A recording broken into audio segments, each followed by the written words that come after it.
Spring onion, அதாவது வெங்காயத்தாள், 2 சின்ன வெங்காயம் தோல் உரித்தது, ஒரு பச்சை மிளகாய், ஒரு 5-6 இலை கருவேப்பிலை, எல்லாம் லேசாக உப்பு போட்டு மஞ்சத்தூள் போட்டு அடுப்பில் 2 வேக விட்டு அப்புறம் மிக்சியில் நல்லா அரைச்சி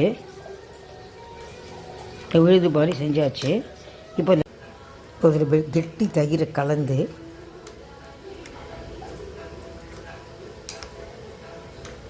ஒரு அருமையான ஆரோக்கியமான தயிர் பச்சடி ரெடியாகிவிட்டது.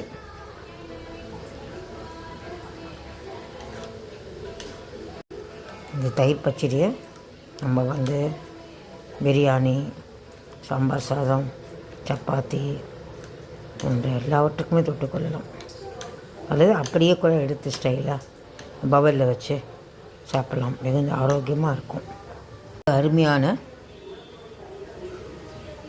வெங்காயத்தாள், அதாவது ஸ்ப்ரிங் ஆனியன் தயிர் பச்சடி ரொம்ப டேஸ்டியாக இருக்கும். அப்படியே கூட சாப்பிட்லாமான்னு கூட தோணும், ஹார்லிக்ஸுக்கு சொல்கிற மாதிரி.